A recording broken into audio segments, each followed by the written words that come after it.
Hi, everyone. Welcome to the first ever Full Steam Ahead episode here at HomeSpace. So with me today from our DreamSpace team is Niamh Stockil. Hi, everyone. And in the background, as always, we have the whole DreamSpace team there to answer any questions that you have. So do remember that you can hop into the Q&A section at any point and ask any questions that you have, and they'll respond to you as quickly as they can. We also love to remind you that you can put the webinar on pause at any point throughout the webinar. And please do for this one, because you might need to go and grab some materials, grab some more tape, grab some glue to get the challenge finished. So keep that in mind for today. And once you put it on pause, you can come back and resume just as you would normally. And we are so lucky today because we have an amazing guest speaker with us. We have Niamh Stockil. Would you like to say hello, Niamh? Hi, everyone. And Niamh, we've a few questions for you at the beginning here, just before we jump into our challenge. And the first question that we have is, can you tell us a little bit about yourself? So where are you from? What's your role? Sure. I'm from Cork. I was born there, I went to school there, I went to college there, and I've moved to Dublin the past few years. So what I am, Microsoft, is I'm a software engineer. And what that means is I solve problems using programming. I learned how to program in University College Cork. When I was a teenager, I got to do a programming course there, and then I decided to return there after I finished school and do a degree in computer science. Recently, No, go on. A bit more recently, I got the opportunity to be on television on a TV series called The Big Life Fix. Right, that's amazing. And I've heard so much about the Big Life Fix. So do you want to tell us a little bit about what that program was? Sure. So this program was all about getting a team of engineers, designers, and programmers. I was one of the programmers. We got all of these people together to form a team. And what this team did was we built inventions to help people across Ireland who are just the coolest. Okay, that sounds so exciting. So what was the project that you were involved with in the Big Life Fix? So I was lucky enough to be involved with two projects. I got to work with a girl called Erin. So Erin was born without arms. And one of the things she finds difficult in her day-to-day life was, say, getting dressed. So what I did was I managed to invent a prosthetic that could be used to help her get dressed. Then I also worked with a man called Stephen. So Stephen wasn't able to speak, but he was super inventive and created his own language. The problem was, though, not a lot of people understood his language. So I made an app to help people learn the language. Great, that's absolutely amazing. And for those of us who haven't actually seen the Big Life Fix yet, where could people go to watch it or see it back? Great question. So what I've been doing is going online to the RTE player, and all 6 episodes are available there. Amazing. So I hope loads of people at home will spend time watching all of those amazing episodes there and seeing the brilliant work that you did. Now, Niamh, did you know when you were a child that this was exactly where you wanted to be, or did you want to be something else when you were a child? So that's a great question. I always knew I liked technology. I always knew I liked programming. When I was very young, I was kind of known as being the tech person in the family. And really, it kind of accumulated that when I was about 12, in my yearbook, I wrote I wanted to make video games. So then when I was 16, I got the opportunity to try out programming, and I fell in love with it. I thought it was the coolest thing. I thought it was awesome, creative, inventive, really just different to like anything I'd done before in school. And because of that, I decided to do it in college. And then from there, I was lucky enough to get an internship at Microsoft. And at the end of my internship, I got a full-time job. Amazing. So that's brilliant for anyone who's listening at home. That was how Niamh got to being where she is now. So that's brilliant. And before we move on, do you want to tell us just a little fun fact that you might have about yourself?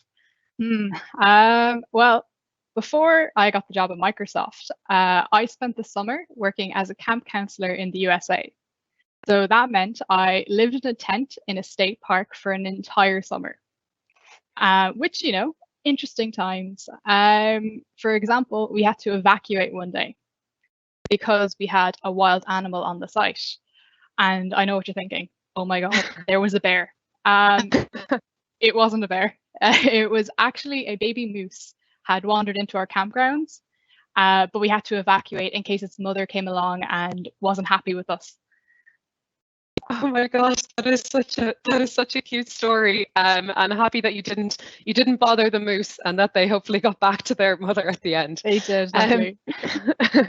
So thank you so much, Niamh. We're going to jump into the session now, and if you have any questions that you would like to ask Niamh, please pop them into the Q&A and we'll come back to them then again at the end of the session. So Niamh, you're going to stay with us, hopefully, and we'll have some questions for you at the end. Can't wait. Okay, so we are starting a new series today, and you might be wondering what the name of this series means. So we have our series called Full Steam Ahead. So this isn't the steam that you would see coming out of hot water. It's a different type of steam. It stands for science, technology, engineering, arts, and maths. And when you bring all of those subjects together, you learn new skills. You're able to develop skills that you mightn't be able to in other ways. So you become more creative, you become better at problem solving and developing your critical thinking skills, and a number of other ones. So we're going to be focusing on STEAM and different activities that you can do with STEAM over the next few weeks. So Niamh Stockil, do you think STEAM is important? I think it's hugely important. When we were working on the Big Life Fix, we were using science and technology to come up with all these solutions, but we had to come up with the ideas for these solutions first, and that took a lot of creativity. Amazing. So that is a huge part to these sessions as well, because we want you to use your own creativity at home and look at what we're doing and take the challenges into consideration, but also put your own twist on it. And we'll talk about that a little bit later on. So every episode that we have is going to have a name and it's going to have a theme, or in this case, we have two themes. So the name of our challenge is called the STEAM Tower. Okay, and keep in mind what we just said that STEAM stands for. And then our two themes are going to be natural disasters and engineering. So let's think about those for a second. So natural disasters are when something happens because of nature or because of the weather, maybe. And then engineering, so when you can build or construct something. And then we have our name, STEAM Tower. So put the webinar on pause now and try and come up with your own idea as to what do you think we could be doing today. And once you've gotten that, I'm going to tell you, we're doing a very exciting challenge today, and we are going to be building a tower that can withstand an earthquake. Okay, so it's something new, something different.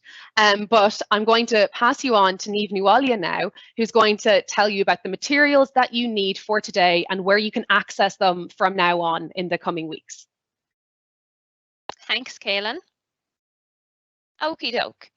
Okay, so every week we will require some different materials, and we're going to put up a recommended list of materials the day before our Full Steam Ahead series each week. So every Wednesday we hope to upload the materials list, just so that you can get prepared before our webinar. Okay, so you need to go to aka.ms/HomeSpace files. Perfect.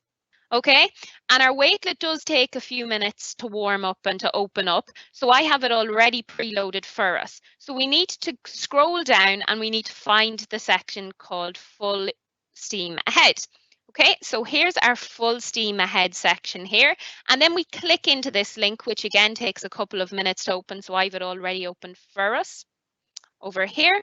And in our Full Steam Ahead series, we've got one PDF file, and that's today's material. So what you need to complete today's challenge. Okay, so that's the materials we're going to need for today. And I'm going to talk us through some of those materials now. Okie doke. So each week we're going to need some different materials to create our build.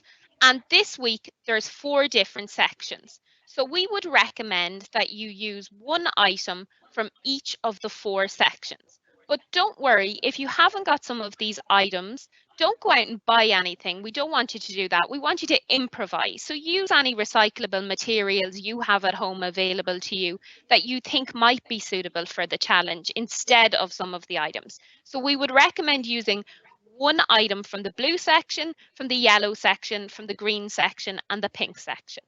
And for this challenge today, to create our tower, we would also recommend that each person uses either a 30-centimeter long ruler or they use an A4 sheet of paper. So you have to have either a 30-centimeter long ruler or an A4 sheet of paper and maybe one item from each of the different areas, or you can improvise and choose a different item that will be suitable for those areas. Okay, so every week this will be the layout. We're going to have different sections and we're going to recommend how many items you need from each section. Okay, so now what are we actually doing today? Well, today we're creating a tower that's going to withstand an earthquake. But what actually is an earthquake? Okay, so we need to understand what an actual earthquake is. So an earthquake is the powerful movement of rocks in the Earth's crust. Okay, and 1,400 earthquakes occur every single day. So that adds up to nearly 500,000 earthquakes a year. And want to know a fun fact? Only 275 of these 500,000 earthquakes that occur each year can actually be felt by humans because the other ones aren't strong enough. Okay, and seismographs are used to measure earthquakes. Okay, so one thing that's really, really important when engineers are thinking about building structures and building statues and different things like that, they need to think of good engineering practices to ensure that the houses and statues and buildings withstand the shake or the earthquake and don't collapse. Okay, so that's something that Kaylin is going to delve into a little bit more in detail with you now. But I've one more fun fact of the day, and that is that the strongest earthquake that ever took place in 1960 in Chile. Over to you, Kaylin. Thanks, Niamh. They were some really interesting facts about earthquakes, and the fact that so many earthquakes happen in a day and we only feel so little, it's really, really interesting. So now we're going to talk about, just like Niamh said, we're going to talk about a little bit about the buildings and the evolution of how buildings have changed in past few thousands and thousands of years. If we look at our picture here, we can see that we have some of the tallest buildings that have ever been built. At the beginning, we have the Great Pyramids, which would be in Egypt. And then at the end, we have the tallest tower that currently exists, which is in Dubai. We have some other ones like the Eiffel Tower and the Empire State Building. But let's have a look at those buildings and see if we can actually learn anything from this picture that we can then add to our challenge later on. So I'm looking at the shape of them and I can see that they're all quite wide at the bottom. So they're making it wide and then it's getting thinner as it goes up. So particularly the likes of the Empire State Building and the World Trade Center, they have little spikes at the top just to add, it adds more height to the building.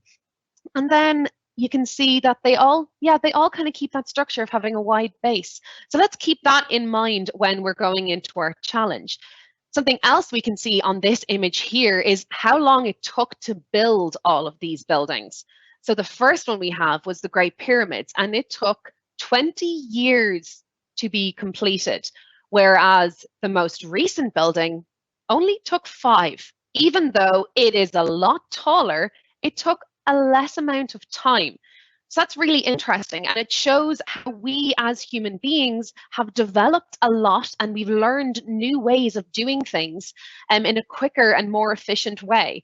So that's always just something really interesting to keep in mind, that we have learned so much over the past thousands of years, and we put that into our work every day. So let's keep all of that information in mind and get started on our challenge. So what is the challenge?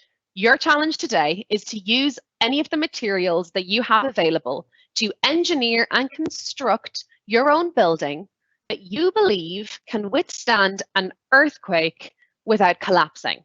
Okay, and the building must be at least 30 centimeters tall.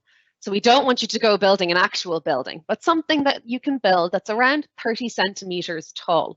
And the important thing to do there is to make sure that you test it out along the way to make sure it won't collapse. So there's a few things we should probably think about before we get started. And these are only some of the questions. Obviously there are loads of other ones. So how could we use the equipment that we have to get a good height, but also make it so that it can withstand a shake? Okay, so I think we can think about that in a few minutes, and I'll talk you through the materials that I had. What weights are the materials provided, and how will this affect it? Okay, so let's think about that question. Why do you think a weight could affect this build? So if you're trying to build something that's really tall, where would you want the heaviest item to go? And where would you want the lightest item to go? I'm just going to let you think about that one as well. And then the last one here is, what can we stabilize? How can you ensure an equilibrium? Okay, Niamh Stockil, can you explain what an equilibrium is for us? Yes, of course. So it's similar to balance. So how can we make the building stable and then ensure that it is equally balanced so that it won't tip over on one side or the other side?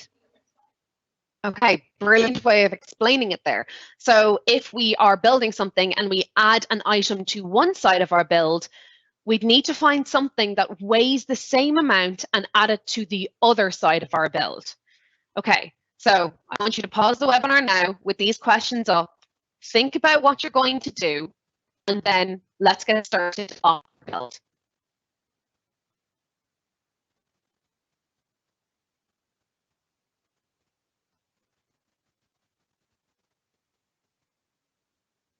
First thing I'm going to do is have a look at my materials. So I've gone around and collected all of the materials that I have that I can use for this challenge. But as I know, I can only choose one from each section. So I've collected all the ones I have, and now it's time to look at them and see what ones would be better. So we're thinking of building a tower, and our tower needs to be tall. In my section 1, I have empty toilet roll, paper card, and paper cups. So I have my toilet paper roll, I have some of my card from last week, and I have some party cups here as well. I want to use one that I think is sturdy and would be good for my build of this tower. I'm going to take one cup, see which one is taller.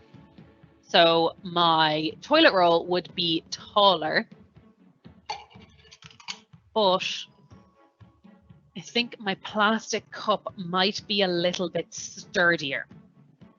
Okay, and then my card, what I could do with my card is I could roll it up into a cylinder like our toilet roll here. But I think that if I have these two, it might be better for me to use one of them instead of using a new piece of card and keeping that for something else. Okay, so now that I have these, I did say that the more you have, the better. So I could try and use 4 cups and see what that's like. Okay, so let's leave that one for 1 second. My next section was pencils, straws, and markers. So I have some pencils here, and it's important to make sure that all your pencils are the same height. so that they're all the same. So these are all brand new pencils that are all the same height. So I could add them all together. And then I have my straws. And of course I have metal straws and I have bamboo straws. So I have 2 of each of them. So I need to decide which ones I'll use. I'm thinking I'm going to use my straws at the top of my build to make it that bit taller once it gets to the top. So that means that I'll want to choose something that's really light, because if I choose something that's heavy, like let's say my metal straw, and I add it to the top, it's adding a little bit of weight to the top that it doesn't actually need. So I'm going to take my metal straws out and not use them today. Now I'm going to look at my bamboo and my pencil. Okay, so they're actually quite similar in weight. They're kind of the same. The only thing is that my bamboo straw is a little bit taller. So I might actually end up using my bamboo straw for today. So right now we have the bamboo straws, we have paper cups, and now let's look at the next section. So section 3. I don't have blue tack, but I do have glue and I do have tape. So I'm thinking of how I'm going to stick my items together. And I don't really want to ruin my bamboo straws, and I want to be able to maybe use these cups again instead of letting them go to waste in my build. So I might use tape, because in that way I'll be able to take the tape off and continue using the materials again in another build, or continue to use them for their actual purpose. Okay, so now I have paper cups, I have straws, and I have tape.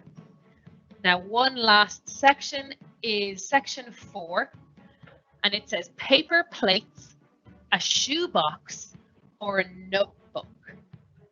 Okay, so the only thing I could find was I could find some paper plates. I have small plates and big plates. So I'm going to take one small plate and maybe one big plate and see how they can go with my build. So they are my materials for my build today.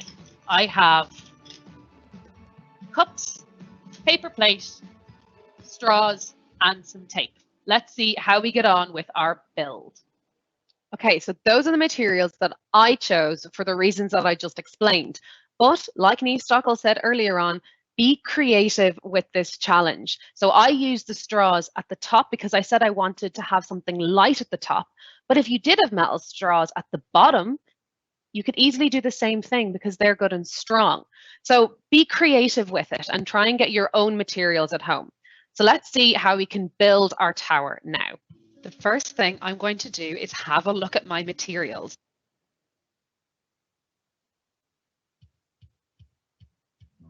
Let's start our build. So we have our plates, we have our straws, we have our cups, and we have our tape. Okay.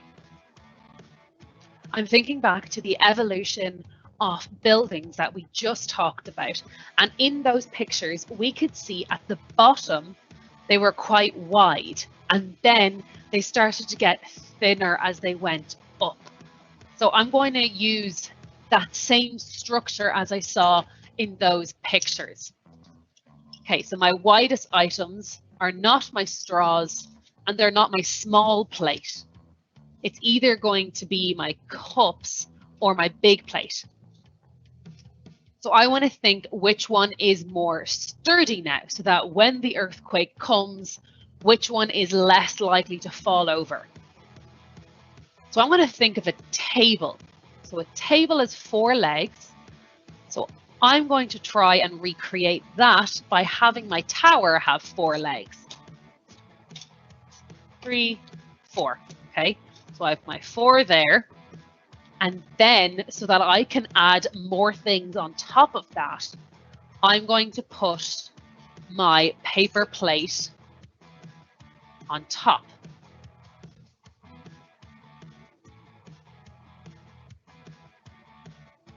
So I'm going to take a little bit of tape and I'm going to tape the cups to the bottom of my plate.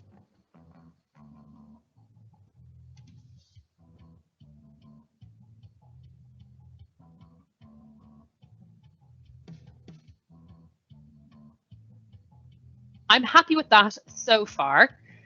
Next thing, we need to try and build it up a bit higher. So we have our small plate, we have our straws. Okay, so why don't we try and actually use another cup in the middle there and another plate. And then we can see if we can get our straws to stand like that on top.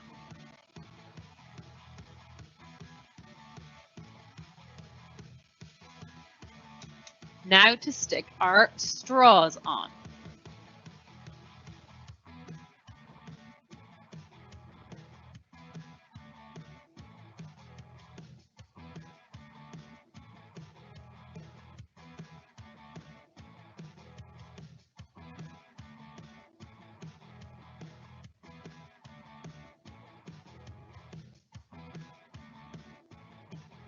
Okay, now it's time to see if it's tall enough. So I have a ruler and I also have an A4 piece of paper. So if you don't have a ruler at home that is 30 centimeters, you can just use an A4 piece of paper and it's just about 30 centimeters in height as well. So I can measure that with my A4 piece of paper and I can see that it's actually taller than that, which is brilliant. And now I'm going to use my ruler and I'm going to see where it is, and it's actually just above 30 centimeters as well. It's about 35 centimeters. So it's the correct height, but now let's see if it can withstand an earthquake. So to do that, I'm going to grab a piece of paper and I'm going to put it underneath my tower. If you at home are doing this on a table, you can just shake the table a little bit, and in that way you can test and see if it will withstand an earthquake. Okay, so now to see if it'll withstand an earthquake.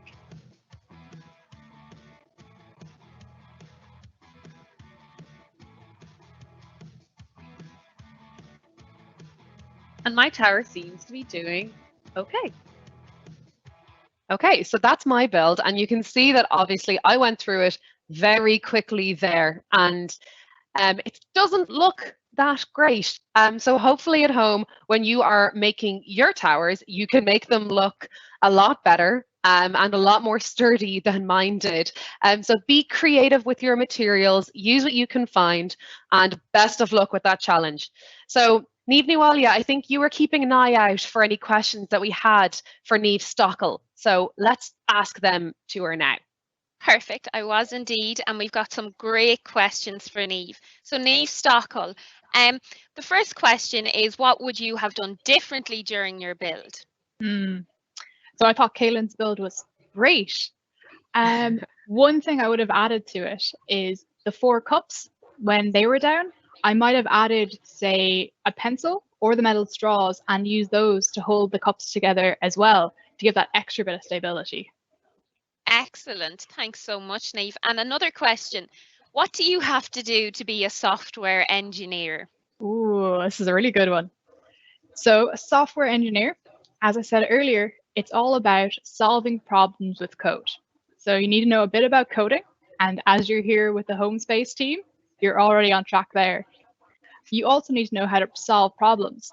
So challenges like today's Full Steam Ahead challenge are great because you get to figure out, okay, I need to do this. How do I go about doing it? So really, if you can problem solve and if you can code, you're on track to being a software engineer. Excellent. Thanks so much, Niamh. And another question here. What has been your biggest challenge to date as an engineer?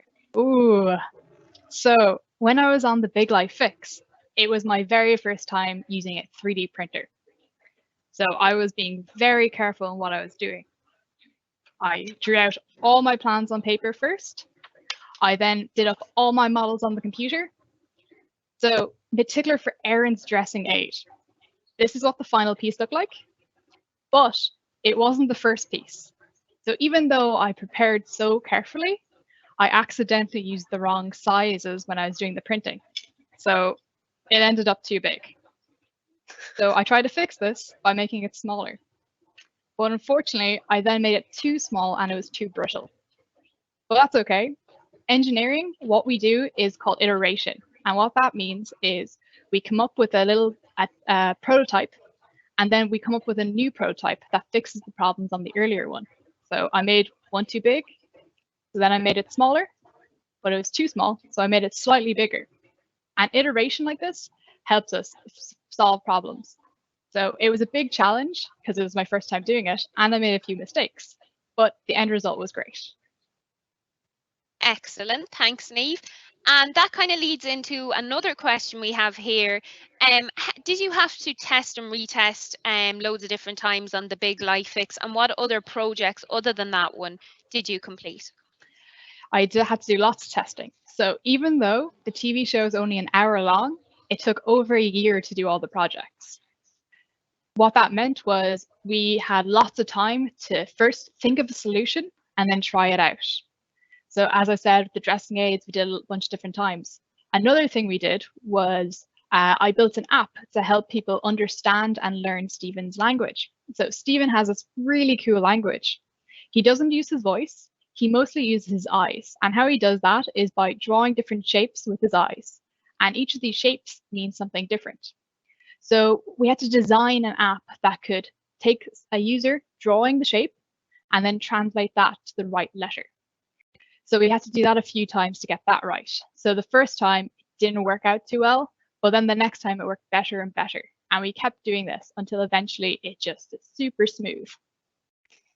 Okay, that sounds really, really interesting. And it seems like it has really impacted on Stephen's life and made his life a lot easier. So the last question I'm going to finish up with, even though we've had tons and tons of questions, so unfortunately we can't get to them all. The last question I have is, can you tell us a little bit about what your day-to-day life working for Microsoft as a software engineer looks like, or what it entails of? Sure. So what my team focuses on is translation. Okay. So if, for example, you want to understand how to use Teams, you'll go online, you'll go to the Microsoft website, and you'll read an article explaining how Teams works. But a lot of these articles are written in English.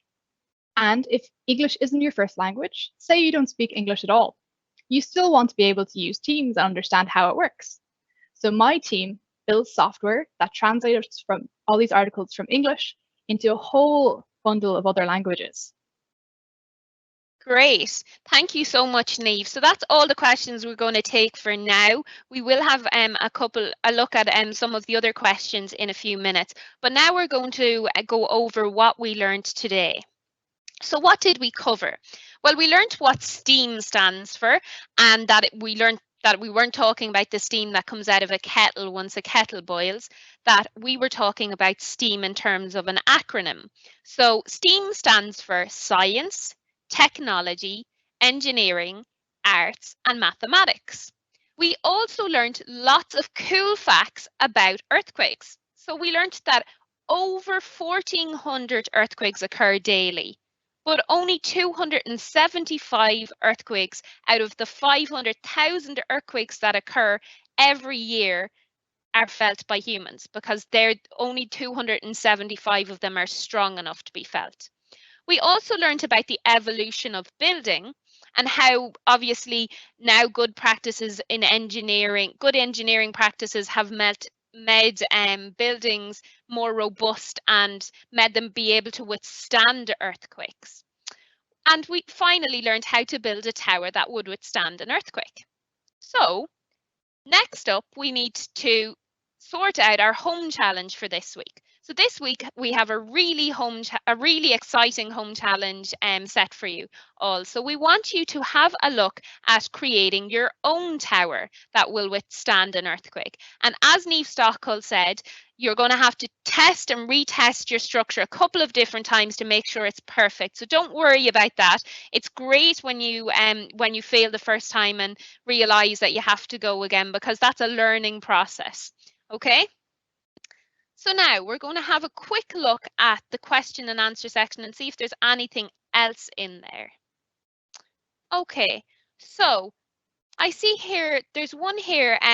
What are engineers doing at the moment or using in order to make buildings more robust or more stable during earthquakes? So what are they actually incorporating into the build? Okay, we're so lucky today to have an actual engineer with us. So I'm going to let Niamh Stockil answer this question as well. You've answered so many questions for us, Niamh, but I do think that you'd be the best to answer this question. I'd love to answer that.